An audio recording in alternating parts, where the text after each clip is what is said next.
Hello everybody, this is Kodabuki Jake. As I'm sure you are aware, Tuesday we had our nominees for this year's Oscar race. It is now official what will be in contention and what sadly is going to have to watch from the sidelines from this point out. And as you may or may not have heard, there were a few surprises, not many. I was actually able to call quite a fair number of the nominees, but then frankly this year anyone who was following the race could have called a pretty fair number. There were a couple of shockers though, a couple of films that blindsided us, not the least of which The Blind Side, which got in for Best Picture. I do not agree with that. It's an excellent movie, and if the Oscars were awarding movies based on entertainment value, merit as an entertainment rather than as an artistic medium, then yes, The Blind Side probably would make a list of 10 this year, but even that's debatable. We'll worry about that later on, but it snuck in there and got Best Picture, and that also led for another thing, which is probably not too surprising because with 10 nominees you probably could have expected this. The Blind Side and the Coen brothers film, A Serious Man, have become two of the very, very few movies in Oscar history to get a Best Picture nod and only one other nod. The Blind Side, of course, Sandra Bullock for Best Actress. Everyone knew that that was going to happen. And the Coen brothers got a deserved nod for original screenplay for their film. And that is it for those two. It's weird, and it's surprising those two were paired up in that sense. The biggest shocker, though, 4 little words, The Secret of Kells. Yeah, I never heard of it either before this week. Well, actually, I think I'd heard of it once or twice, but I don't even think it's had a proper U.S. release. I'd have to look that up. But at any rate, The Secret of Kells took the spot that was probably going to go to Ponyo for Best Animated Feature. I have had the opportunity to see Kells since then, and I'll have to say it is in very many ways the same sort of deal. It's a foreign film that few people have heard of and fewer people have seen.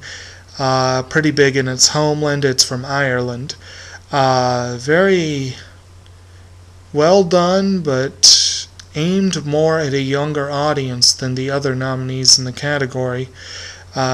Even, I have to say, The Princess and the Frog aims a little bit more for a full family audience than Kells does, although Kells more so than Ponyo, etc., etc. It is a shame that Ponyo got overlooked, but Kells is a worthy addition to the list. If they had to do a complete blindsider, and more on that one later on. I'm going to do individual responses soon to a few of the recent films I've seen. A few of the others, and I'll go ahead and mention with Kells now that I've seen it, I'm doubly shocked. But the biggest one that there were 2 nominations that angered me. One of them, or lack thereof, I should say. There were a few that upset me. Some of the films that were shut out completely, and I'll get to those in a second, but Coraline, I have said before, has an incredible score. Beautiful score, so perfect for the movie. Bruno Calais really outdid himself on that one, and then he turned around and outdid himself on The Secret of Kells. Bruno Calais is not nominated for anything this year. Don't know if he ever has been, but if he isn't nominated for another score soon, given the 2 that I've heard this year, then something's wrong. But I was very angry that Coraline didn't get that. It made room, I guess, for Avatar maybe. Avatar probably had a slot just because it's Avatar.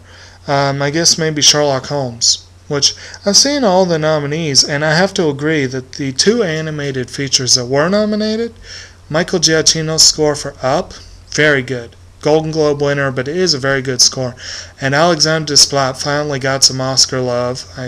Well, he's gotten some in the past, but not enough. He won the Globe in '06 for Painted Veil, and then the Oscars went around and snubbed him for that one. But his score for Fantastic Mr. Fox is great. So I'm probably going to be pulling for that one when the awards come up. So that's the big one. The other big one that kind of pissed me off, I haven't, in all fairness, have not yet seen Transformers Revenge of the Fallen, but that's primarily because Transformers are a big part of my childhood. I don't want to see them dragged through the mud and ripped apart and pissed on, to put it coarsely. And from all the reviews I read, that's exactly what happened in the movie. So I really have no desire to see it. But now that it's an Oscar nominee, I'm going to have to see it. I'm going to have to get it one of these days. It's going to annoy me. And it annoys me even more because, as I believe I pointed out in an earlier blog, Linkin Park did a great song. New Divide is a great song. If Transformers had to get nominated, it should have been for original song. It's nominated for sound mixing. I'm going to have to watch that movie because it's a nominee for sound mixing. Whatever. And I'm sure there are a few other people who are kind of feeling the same way.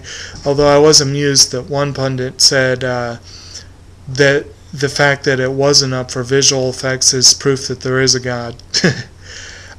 Incidentally, I was expecting a couple of nomination categories to get short shrifted. Visual effects and makeup were the two this year that had to do with 3 nominations, and more on those in a minute. But another surprise for me was that of the costume design nominees, I have not seen a single one. Or had not. I'll have to qualify that. Most of them don't surprise me in the least. I mean, I called the Young Victoria and Bright Star because they were period pieces. I should have remembered Coco Van Chanel. I should have remembered that. I mean, it's about Coco Chanel. Duh. Of course that was getting a nod. And it's probably going to win, keeping up the Oscar tradition of giving costume design to a movie that's not been nominated for anything else. It's happened at least twice in the past 4 years. It amuses me, but it's a kind of an odd tradition that they have going there. Not too much else, like I said, that was unduly shocking other than the snubs. Well, I'll go ahead and say a lot of people were surprised Maggie Gyllenhaal finally got an Oscar nod for a role in Crazy Heart that wasn't even that acclaimed. I mean, she got snubbed bad when she wasn't nominated for Sherry Baby in '06, but she got nominated for Crazy Heart. Go figure. But the big snubs, Julianne Moore for A Single Man. A lot of people were surprised by that. And there were a couple other individual ones, but I want to talk about the movies. 500 Days of Summer, front runner for Best Picture and lock for Original Screenplay. Not nominated at all. Where the Wild Things Are, my pick for the Best Adapted Screenplay of the Year, seemed like a shoo-in for costume design. Should have been up for visual effects and a couple of shut out completely. The Away We Go, I'm not surprised it got shut out, but it's extremely disappointing. I'm not at all surprised The Men Who Stare at Goats got shut out, but again, extremely disappointing. Especially because In the Loop snuck in and got an adapted screenplay nod. They could have given it to an off-kilter screenplay like Men Who Stare at Goats. And then here I'm running out of time, so I'm going to end up snubbing something because I'm not thinking of them right away. But there were several things that I didn't agree with, but at the same time, like I said, I called most of it. It was a pretty easy one to predict. So let's see. Hopefully the winners are not quite as easy. We'll find out in a month or so. Anyway, I've got some individual things coming up soon.